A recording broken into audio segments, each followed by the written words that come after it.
तो आज हम हमारा जो माइनिंग का कुछ प्रॉब्लम आता है क्वेश्चन में और उसको बारे में जानकारी लेना भी जरूरी है।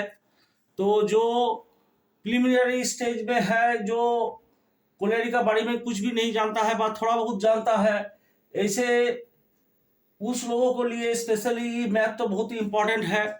तो हमको आशा है कि मैक्सिमम जो वर्कर्स है और जो कोलेरी से रिलेटेड है वो लोग जानते हैं। तो पर भी फिर भी हम प्रयास किया है आप लोग को दिखाने के लिए।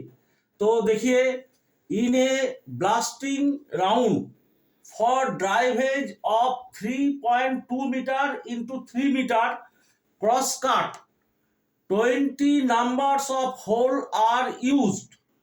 If average pool is 1.5 and the in situ density of rock is 2.78 Tony per meter cube, the yield per detonator will be approximately dash। माने कितना होगा डिटोनेटर फैक्टर, यही कैलकुलेशन करने पड़ेगा। तो देखिए, इस सब मैथ में आप लोग क्या करेंगे, पहले जो है हम दिखाता है जे पहले देखिए एरिया निकालिए। तो जो क्रॉस कट बोला है उसका ड्राइवेज का जो गैलरी है उसका आपको हाइट एंड विड्थ कितना है, विड्थ दिया है 3.2 और 3 मीटर हाइट। तो ये दोनों को मल्टीप्लाई करने से रेक्टेंगल होता है, एक बाहु छोटा एक बाहु बड़ा है, तो उसमें रेक्टेंगल का ये आ जाएगा, एरिया आ जाएगा। रेक्टेंगल का एरिया क्या होता है ना, length into breadth, length into breadth होता है रेक्टेंगल का एरिया, रेक्टेंगल का एरिया होता है लेंथ इंटू ब्रेथ। तो लेंथ इंटू ब्रेथ करने से आपको 3.2 इंटू 3 मीटर इक्वल टू आएगा 9.6 स्क्वायर मीटर, मीटर स्क्वायर आएगा, ठीक है ना। Metre into metre, metre square होगा। उसका बाद देखिए वॉल्यूम निकालना है। तो वॉल्यूम हम लोग क्या जानते हैं ना, area into height equal to volume होता है। तो हाइट तो यहाँ नहीं है, यहाँ पुल दिया है। पुल मतलब क्या होता है ना, एक बार ब्लास्टिंग करने के बाद फेस का कितना एडवांसमेंट हुआ है, 1 मीटर, 2 मीटर, 1.5 मीटर, 1.5 मीटर। जैसे जैसे होल का डेप्थ ज्यादा होगा तो पुल ज्यादा होगा। तो यहाँ पुल दिया हुआ है 1.5 मीटर। तो आपको वॉल्यूम निकलेगा एरिया इंटू हाइट, मतलब पुल इक्वल टू 9.6 इंटू 1.5 मीटर की। इसको रखिए, मल्टीप्लीकेशन बाद में कर लेते हैं। तो देखिए उसको बाद टन में लेना है कोल को।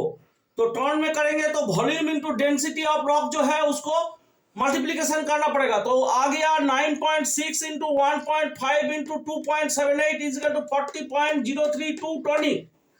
टन में आ गया, लेकिन ठीक है ना, डेंसिटी देके गुणा करेगा तो स्पेसिफिक ग्रेविटी देके गुणा करेंगे तो भी ये टन में आएगा। और डिटोनेटर फैक्टर क्या आएगा ना, ton of total ton of pole divided by numbers of detonator. तो कॉटो होल है, 20 तो होल है, 20 तो डिटोनेटर आएगा, तो 20 देके भाग करिए, भाग करने से 2 पॉइंट समथिंग आएगा 0.00, तो 2 अप्रोक्सीमेटली आंसर होगा। इसका आंसर होगा 2 टनी पर डिटोनेटर। तो डिटोनेटर फैक्टर होता है यही, जे tonne of coal, total ton of coal by number of detonator. तो आशा करते हैं ये जो मैथ है आप लोग को समझ में आ गया है। यदि कुछ प्रॉब्लम होगा तो हमको राइट से कमेंट कीजिए, हम तुरंत आंसर देंगे, ठीक है ना। तो बाद में हम और छोटा छोटा कुछ मैथमेटिक्स आपको दिखाने वाला है। और अंत में बोलते हैं कि यही मैथ का अंत में बोलता है, हमारे चैनल को आप लोग सब्सक्राइब कर लीजिए। तो हमारे लिए यही होगा कि दिखाने का उत्साह बढ़ेगा और आप लोग को यदि कुछ काम में आएगा तो हमको बहुत गर्वित होगा हम, ठीक है। देखिए सेकंड प्रॉब्लम जो हम कर रहा है तो उसमें पाउडर फैक्टर और पुल दोनों ही जुड़ा हुआ है। तो पहले जो क्वेश्चन है उसको हम बोलते हैं, देखिए थोड़ा कैमरा में। इन ए 4.2 metre and 3 meter 4.2 meter wide and 3 meter high gallery in a coal seam माने चौड़ा है 4.2 मीटर और हाइट है 3 मीटर। 12 शॉट्स आर ब्लास्टेड पर राउंड। एक राउंड में 12 होल होता है, 12 ब्लास्टिंग होता है, 12 पीका। तो 12 कार्टिज का 12 कार्टिज बोलता है, 12 डिटोनेटर कार्टिज का वेरी करता है। तो वो आपको 12 होल का ब्लास्टिंग हो रहा है।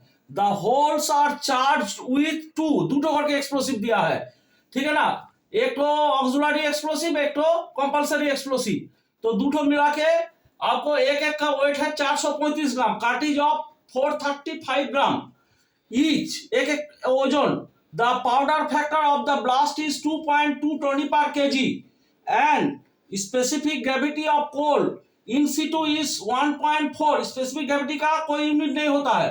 The pull per round of blast per metre is dash, ये भी क्वेश्चन में आया था।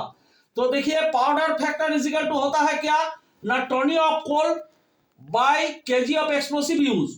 तो यहाँ जितना टन कोयला उत्पन्न होगा उसको कितना केजी एक्सप्लोसिव लगेगा उसको भागा कर देंगे तो आपको पाउडर फैक्टर आ जाता है। कोई भी क्वेश्चन में आप लोग ख्याल रखेंगे जे 1 केजी एक्सप्लोसिव में कितना टन कोयला उत्पन्न होता है उसी को पाउडर फैक्टर बोलता है।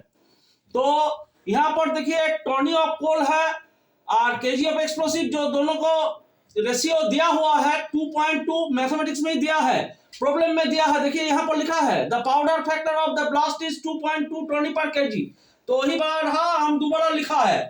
टोटल एक्सप्लोसिव कितना लगेगा बोलिए, 2 करके एक्सप्लोसिव लगेगा बोला, प्रत्येक होल में 12 होल है, 435 ग्राम करके है, तो 435 ग्राम इंटू आपको 2 इंटू 12 ग्राम जितना होगा वो इतना आएगा, उसको 1000 देके भाग कर देंगे तो केजी में आ जाएगा। ठीक से देखिए 435 ग्राम इंटू 2 इंटू 12 ग्राम, उसको 1000 देके भाग कर दिया तो केजी में आ गया। फिर टोटल कोल हुआ आपको कितना ना, कितना कोल होता है ना 1 केजी में 2.2, तो 10.44 में गुना हो जाएगा, सिंपल सा 10.44 इंटू 2.2, माने हम फिर से बोलता है 1 केजी में 2.2 टन होता है, तो 10.44 टन में 2.2 इंटू 10.44 22.968 टन कोयला उत्पन्न होता है। टोटल कोल निकल गया। इसका बाद दूसरा एंगल से सोचिए इसका एरिया कितना है ना, 4.2 इंटू 3 मीटर, एक एंगल है अगेन, तो वॉल्यूम है एरिया इंटू पूल, एरिया है 12.6 इंटू पूल है x, तो टोनी में कितना आएगा ना, area into specific gravity into pool. तो क्वेश्चन में क्या है ना, एक फेज में कितना कोयला हुआ है x पकड़ के जितना आता है और ऐसे डायरेक्टली जो आता है तो वही दोनों समान है। तो एज पर प्रॉब्लम क्या होगा ना, 12.6 into 1.4 into X is equal to 22.968, उसको देके x इजिकल टू आ जाएगा 22.968 बाई 12.6 इंटू 1.4, तो आंसर आएगा 1.3 मीटर पूल, मतलब एक राउंड में कितना एडवांस हुआ। तो आज का कोर्स यही रहा, शेष कर रहा है, और आप लोग को यदि काम में आएगा तो हमको धन्य मन करेंगे, और हमारा चैनल जयदेव माइनिंग को आप लोग कृपया सब्सक्राइब कर दीजिए।